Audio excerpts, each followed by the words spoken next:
बिना संघर्ष के कोई महान नहीं बनता। पत्थर पर जब तक चोट ना पड़े तब तक पत्थर भी भगवान नहीं बनता।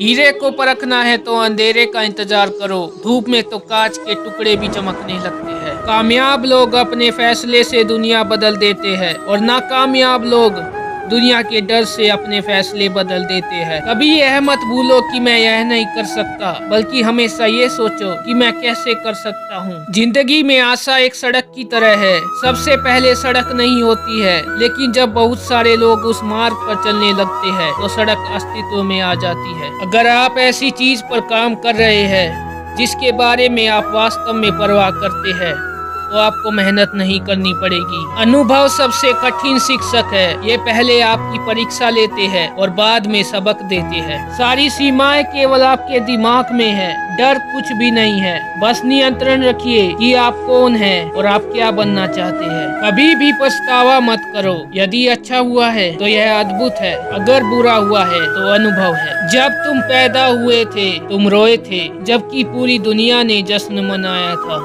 हमें हार नहीं माननी चाहिए। हर कोई दुनिया बदलने की सोचता है, पर कोई खुद को बदलने की नहीं सोचता। अगर आप उन बातों और परिस्थितियों की वजह से चिंतित हो जाते हैं जो आपके नियंत्रण में नहीं है, तो इसका परिणाम समय की बर्बादी एवं भविष्य का पछतावा है। आपके सामने जीवन में एक न एक बार वह दिन अवश्य आएगा जब सारी दुनिया आपके खिलाफ हो जाएगी। आप तो बस अकेले में ही अपनी जिंदगी और मेहनत की जंग लड़ते रहना। इस दौर में बहुत ही कम लोग कुछ सीख पाते हैं।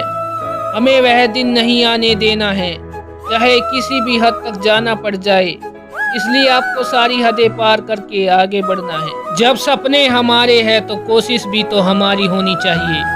अच्छे लोगों की सबसे बड़ी खूबी ये होती है कि उन्हें याद नहीं रखना पड़ता, वो याद रह जाते हैं। उठो, जागो और तब तक मत रुको जब तक लक्ष्य की प्राप्ति ना हो जाए।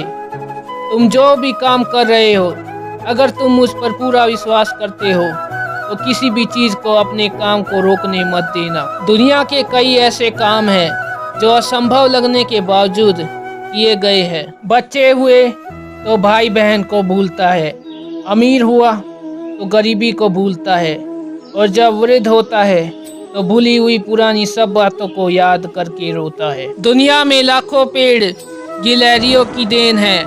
वह खुराक के लिए बीज जमीन में छुपा देती है और फिर जगह भूल जाती है। सपने देखो और उन्हें पूरा करो। आप आंखों में उम्मीद के ख्वाब भरो। अपनी मंजिल खुद तय करो। इस बेदर्द दुनिया से मत डरो। डर मुझे भी लगा, फासला देखकर मैं बढ़ दिया। रास्ता देखकर खुद ब खुद नजदीक आती गई मेरी मंजिल। मेरा हौसला देखकर कभी हार मत मानो। क्या पता आपकी जीत एक बार और कोशिश का इंतजार कर रही है। अच्छे कर्म करिए और भूल जाइए, समय आने पर वह फलेंगे जरूर। आपका सम्मान उन शब्दों में नहीं है जो आपके सामने कहे गए हैं, बल्कि उन शब्दों में है जो आपकी अनुपस्थिति में आपके लिए कहे जाते हैं। लोग चेहरे को रखते हैं जिस पर लोगों की नजर होती है, लेकिन दिल और कर्म नहीं रखते जिस पर भगवान की नजर होती है। श्री कृष्ण कहते हैं कि आप दुनिया में उलझकर अपने सपने भूल जाते हैं और दुनिया आपको परेशान करेगी, आपसे कहेगी कि तू कुछ नहीं कर पाएगा, आपको गिराने की कोशिश करेगी, आपसे जलेगी, आपको भटकाने की कोशिश करेगी। आपके एक बार की छोटी सी असफलता को बहुत बड़ा बनाकर आपको नीचा दिखाएगी। आप उन पर ध्यान दोगे तो आप कुछ नहीं कर पाओगे। उन्हें नजरअंदाज करना सीखो और खुद पर विश्वास करना सीखो। आपकी मेहनत किसी न किसी जगह जरूर दिखेगी। बस आप थोड़ा सा सब्र रखो। आप खुद पर विश्वास रखोगे तो आप खुद उम्मीदों पर तो खड़े उतरोगे, बल्कि आप उनसे भी बेहतर कर दिखाओगे। जब लक्ष्य असंभव लगता है तो आप उसे छोड़ने को तैयार होते हैं। उस वक्त आप जीत के बहुत करीब होते हैं। बीच रास्ते से लौटने का कोई नहीं फायदा, क्योंकि लौटने पर आपको उतनी ही दूरी तय करनी पड़ेगी जितनी दूरी तय करने पर आप लक्ष्य तक पहुंच सकते हैं। एक गांव में एक आलसी आदमी रहता था।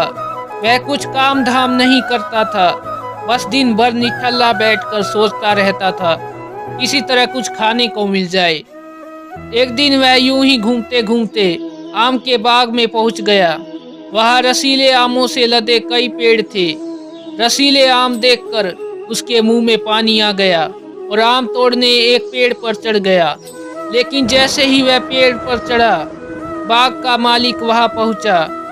बाग के मालिक को देखकर आलसी आदमी डर गया और जैसे तैसे पेड़ से उतरकर वहां से भाग खड़ा हुआ। भागते भागते वह गांव के बाहर स्थित जंगल में जा पहुंचा। वह पूरी तरह से थक गया था, इसलिए एक पेड़ के नीचे बैठकर सुस्ताने लगा। तभी उसकी नजर एक लोमड़ी पर पड़ी। उस लोमड़ी की एक टांग टूटी हुई थी, वह लंगड़ा कर चल रही थी। लोमड़ी को देखकर आलसी आदमी सोचने लगा कि ऐसी हालत में भी इस जंगली जानवरों से भरे जंगल में यह लोमड़ी कैसे बच गई, इसका अब तक शिकार कैसे नहीं हुआ। जिज्ञासा में वह एक पेड़ पर चढ़ गया। वहां बैठकर देखने लगा कि इस लोमड़ी के साथ आगे क्या होगा। कुछ ही पल बीते थे, पूरा जंगल शेर की दहाड़ से गूंज उठा। इसे सुनकर सारे जानवर इधर उधर भागने लगे, लेकिन लोमड़ी अपनी टूटी टांग के साथ भाग नहीं सकती थी। वह वहीं खड़े रही। शेर लोमड़ी के पास आने लगा।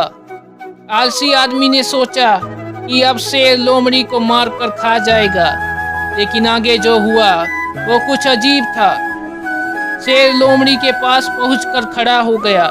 उसके मुंह में मांस का एक टुकड़ा था, जिसे उसने लोमड़ी के सामने गिरा दिया। लोमड़ी बड़ी आसानी से मांस के टुकड़े को खाने लगी। थोड़ी देर बाद शेर वहां से चला गया।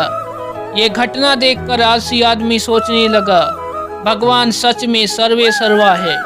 उसने धरती के समस्त प्राणियों के लिए, चाहे वह जानवर हो या इंसान, खाने पीने का प्रबंध कर रखा है। वह अपने घर लौट गया। लहरा कर 2-3 दिन तक बिस्तर पर लेटकर प्रतीक्षा करने लगा। जैसे भगवान ने शेर के द्वारा लोमड़ी के लिए भोजन भिजवाया था, वैसे ही उसके लिए भी कोई ना कोई खाने पीने का सामान ले आएगा। लेकिन ऐसा कुछ नहीं हुआ। भूख से उसकी हालत खराब होने लगी। आखिरकार उसे घर से बाहर निकलना ही पड़ा। घर के बाहर उसे एक पेड़ के नीचे बैठे हुए बाबा दिखाई पड़े। वह उनके पास गया और जंगल का सारा वृत्तांत सुनाते हुए बोला, बाबा जी, भगवान मेरे साथ ऐसा क्यों कर रहे हैं? उनके पास जानवरों के लिए भोजन का प्रबंध है, लेकिन इंसानों के लिए नहीं। बाबा जी ने उत्तर दिया, बेटा ऐसी बात नहीं है। भगवान के पास सारे प्रबंध है, दूसरों के लिए भी और तुम्हारे लिए भी। लेकिन बात यह है कि वह तुम्हें लोमड़ी नहीं, शेर बनाना चाहते हैं। हम सबके भीतर समताओं का असीम भंडार है, बस अपनी अज्ञानतावश हम उन्हें पहचान नहीं पाते और स्वयं को कामचोर समझकर दूसरों की सहायता की प्रतीक्षा करते हैं। स्वयं की समता पहचानिए, दूसरों की सहायता की प्रतीक्षा मत कीजिए। हम आशा करते हैं कि आपको इस वीडियो से कुछ सीखने को जरूर मिला होगा। मिलते हैं एक नई वीडियो के माध्यम से। तब तक के लिए अपना ख्याल रखिएगा। जय श्री कृष्णा।